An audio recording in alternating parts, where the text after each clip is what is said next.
Hello, hello, hello. Happy Saturday. Welcome back to another Conversations with JR. Today is August 8th, 2026, and it seems like the summer is just running and getting away from us. And before you know it, it's going to be the Labor Day weekend. So I would just like to say happy Independence Day to uh, the Jamaican people. They are having their first ever in Brooklyn, New York. They're having their first ever Jamaican Day, Independence Day parade. So, happy for them. I hope everybody is safe and enjoy the celebration. Today's conversation is, um, how can I say this? It was inspired by a conversation that I was having with one of my coworkers, and she is leaving the position, and she wanted to explain to me why she is leaving this uh, work position. And it's a high stressful population that we are working with. We are supervisors, excuse me, clinical supervisors, and we work with a population that is struggling with mental health and substance use. So that's dual diagnosis, and that's what we are working. I think she's been there 6 years. I've been there only 4 years. But getting back to the topic is that as I was listening to her explain to me, give me this explanation of why she wanted to leave, I can see the distress in her face, and the pain. I can feel the pain that she's going through because I am working in the same position, same agency, same office, and I can just see the trauma. Like, she was really going through this, and she started hyperventilating, and mid conversation I stopped her, because I saw that she was going to spiral into panic mode. And in her case, I needed to reassure her that she is underneath no obligation to justify her departure. That's it. People resign, people transfer, people retire from jobs every single day all over the world. Some give justifications, some resign effective immediately, some move on for better position, better pay, better supervision, whatever it is that they need to do for themselves. So my question to my listeners today is that, is the explanation mandated, or do you feel obligated to clarify your actions, your behavior, your rationale?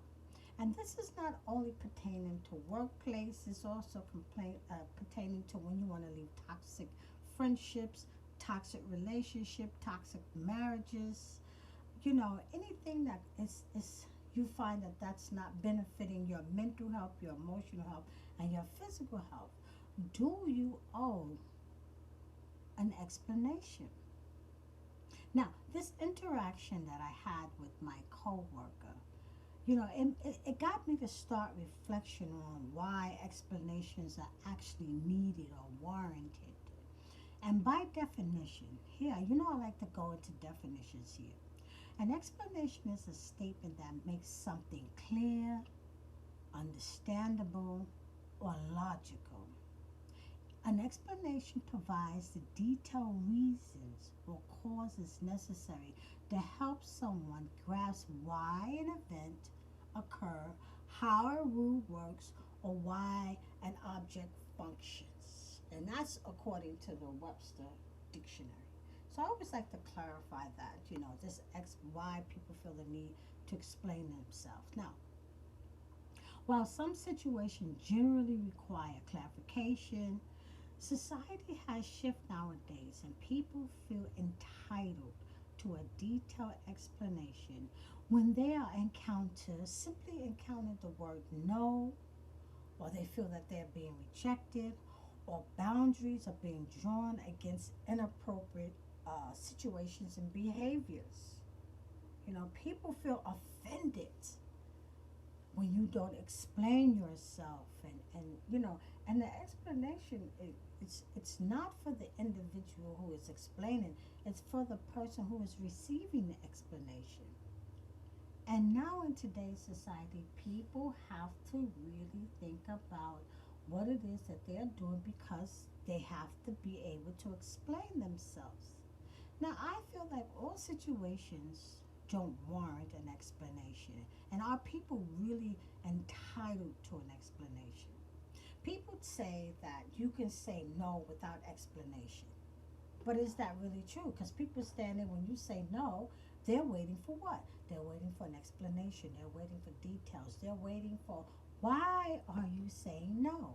So you have to say, I'm not available. I, and it doesn't even have to be anything with your availability. The answer is no, you're not interested. You don't want to be, the situation is not being beneficial to you. You might feel like you're overwhelmed. There's something that you may not be want to be involved in. The answer is no. And people feel entitled to an explanation. There's real issues when arises when a person's rationale is challenged. The explanation that the person is giving is being challenged.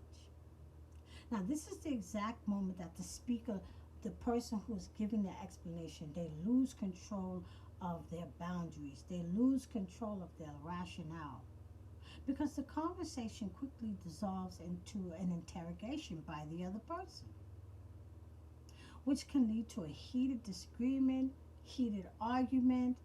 Consequently, the person giving the explanation is made to feel as though their personal rationale is inherently wrong, and that you're doing something against the other person, and your intentions is wrong, your intentions is bad. I hope that my listeners who are listening to this think about the last time that you had to really explain yourself to someone. I see I see girlfriends having to go into explain details to boyfriends today, and today's society, the way the relationships are going. They have to give this detailed explanation, rationale of why they went out with their girlfriends, or why they were on the phone with so and so talking about a certain subject. I can understand children having to explain themselves to their parents, because you are underneath their rule, you're underneath their authority, you're underneath their protection. So I can see children having to explain themselves to their parents.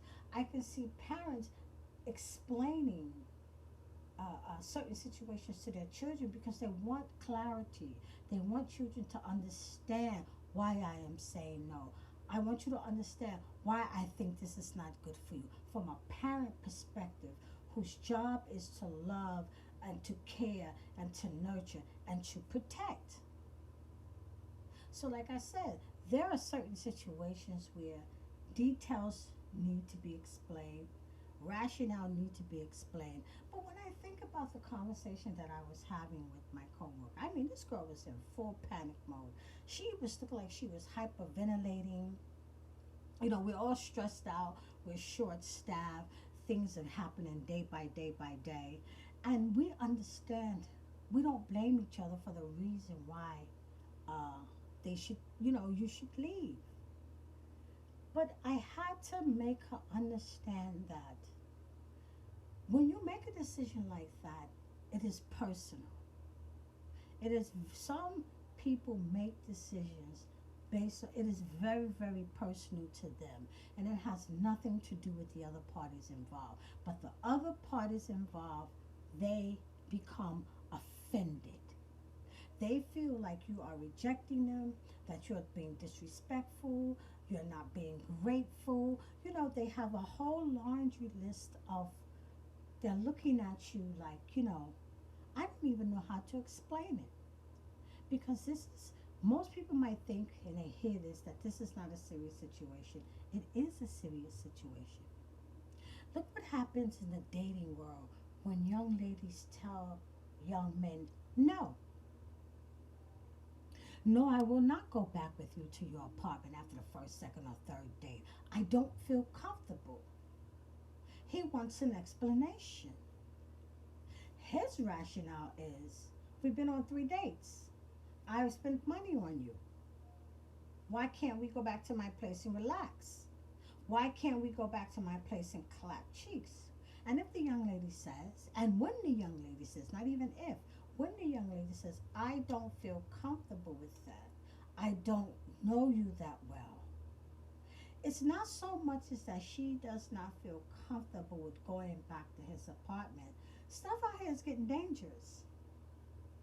And people out here, men out here, think that you owe them something after they have spent their money.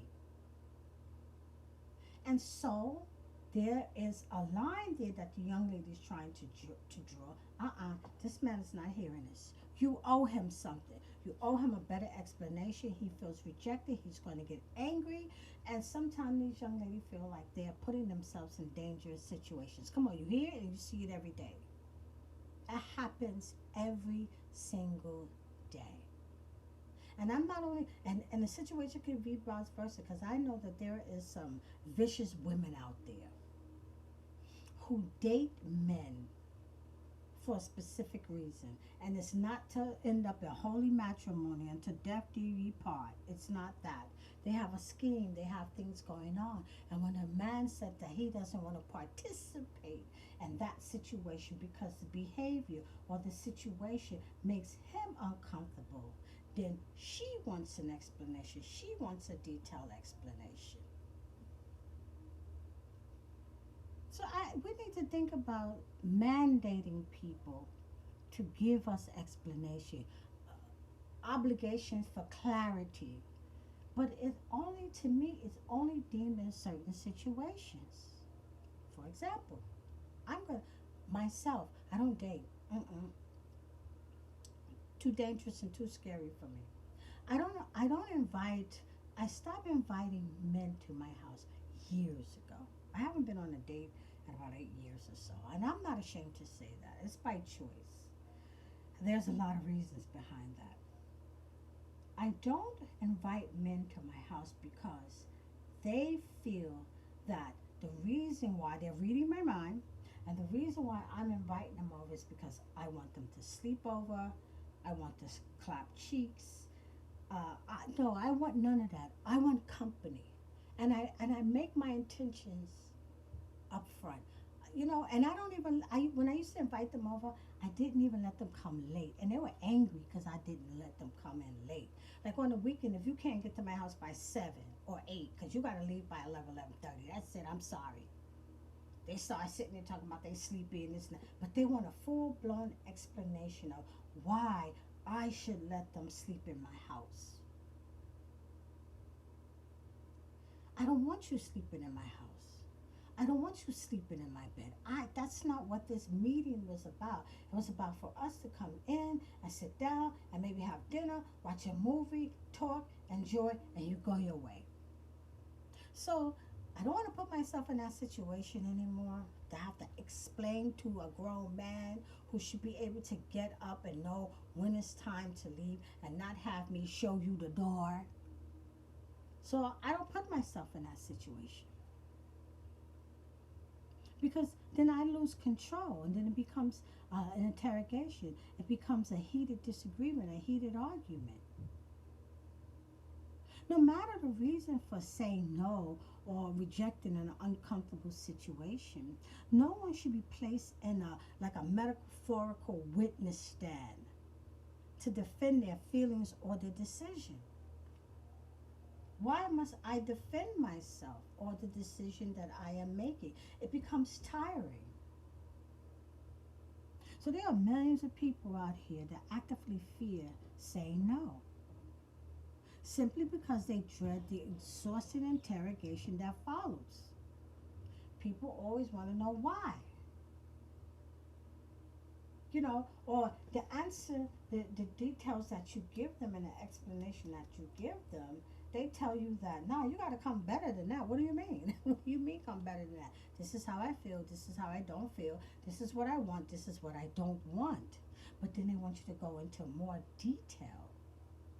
It's like you created this thesis and now you have to go through this panel to defend your thesis before they tell you, okay, your explanation is accepted.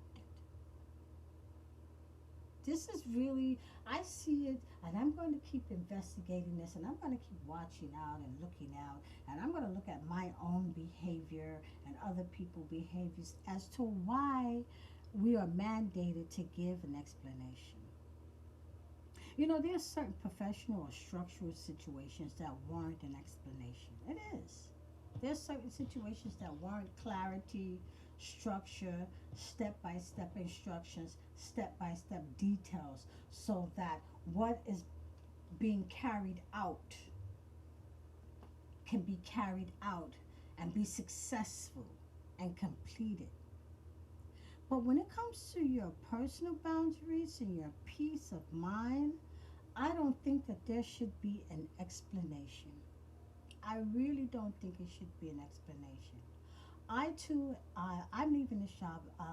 The countdown is on, 36 more days to go. Um, I need to take care of my physical health. I need to take care of my mental health, and I need to take care of my emotional health. That's why I'm leaving. When I did say that I was leaving a job, I got, "You're still young." Yeah, I'm 63. I feel good. I'm glad that I feel so energetic at 63. My health is really good at 63. Why are you leaving? That's what people look at you, why are you leaving? So that's the statement that I gave. That's the rationale that I gave. And the person that was standing in front of me, they looked so confused. I could just see their face now. They're looking at me. They looked so confused. And then the other people that are worried, why are you leaving? You're so good at your job. Why are you leaving? Again, I need to protect my mental health, my emotional health, and my physical health. I will not allow that to be tethered to a paycheck. And it's not beneficial to me. Again, there are certain professionals or structural situations that warrant an explanation. Your personal boundaries and peace of mind never do. They're personal. You have, and make sure that they're good reasons for yourself, not for others, not something willy nilly. Make sure that, and if you do have to give an explanation to clarify certain things, that's fine. Give your explanation, make sure you make your point, and that's it. And if somebody, the same person, asks you again, repeat the same thing over to them. Don't change. Don't stand your ground. Don't get frustrated. Eventually, they will get the message. Eventually, they will get the message. We are in a world where people think that you always owe them something. You owe it to them. You owe them something. You owe it to yourself first. The promises that you make should be to yourself first. The explanations that you give should be about self first. It always should be about self first. You are in a society that is draining, sucking the life out of you, dragging you down, taking you away from your personal time, family time, self care. People's mental health is destroyed. They are emotional wrecks. People are not sleeping. I hear it all the time. I've never heard so many people talk about taking melatonin at night. This is a melatonin taking society. Drinking coffee, drinking tons of Red Bull to get through a day. And let's not talk about people and the use of alcohol after work, because I hear the talk. The use, how many people, the use of alcohol, and it's not to be social or anything like that. Why? Because people are stressed out, they are living in fear, not only because of the economy or anything like that, but they are stressed out at work. They're living in fear. Upper management don't care anymore. They don't care about your mental health, your physical health, or your emotional health, your family, your child care, nothing. So the next time that you see yourself at the end of your rope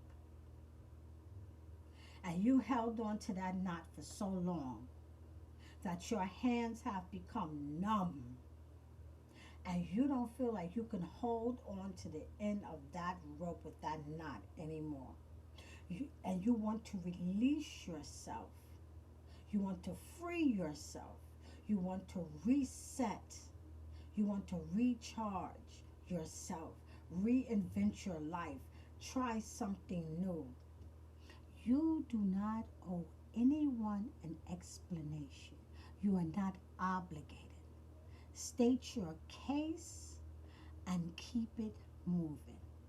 This is Conversations with JR. I thank you for listening to this little topic that I just thought that I would just jump on and talk about. I hope that this topic have some meaning for someone out there.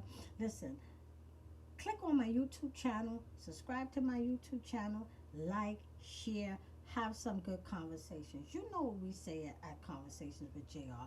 We believe in healing people with one conversation at a time. Until the next time, listen, I hope that you are enjoying the rest of your summer. Again, thank you for listening.